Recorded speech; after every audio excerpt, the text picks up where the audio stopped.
In today's video, I'm going to teach you how to change a recipient's email address in DocuSign. We'll be making this change from inside an existing agreement draft. So if you need to correct a typo, replace an old email, or update recipient details before sending, this is a quick and straightforward process. To begin, go to DocuSign and sign into your account if needed. Once you're inside the main workspace, look for the Agreements tab and click it. This will take you to the Agreements page, where you can view your available documents and drafts. When the Agreements page loads, find the document you want to edit. Take a moment here to make sure you're opening the correct agreement, especially if you have several drafts with similar names. Once you found the right one, click Continue to edit. DocuSign will open the Setup Envelope page. This is the area where you manage the document details, recipients, and signing flow before the agreement is sent. From here, click on the Add Recipient section or tab to view the current recipient information. Now you can update the email address as needed. Simply replace the existing email with the correct one.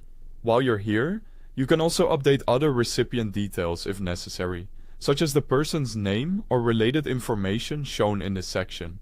This is useful if the contact information changed or if you need to make a small correction before sending the envelope out. Next, click on the recipient role field, which may display something like needs to sign. This lets you review or change the recipient's role if needed. For example, depending on your workflow, you may want the person to sign, receive a copy, or complete another role available in DocuSign. If the email address is changing because a different person is taking over, it's a good idea to confirm that the role still matches what that person is supposed to do. After that, click Customize for advanced options. This area gives you access to additional settings related to the recipient and delivery behavior.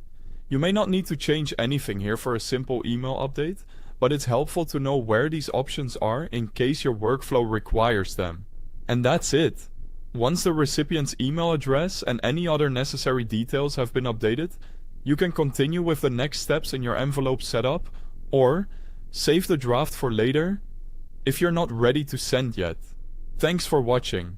I hope this helped you update a recipient's email address in DocuSign quickly and confidently.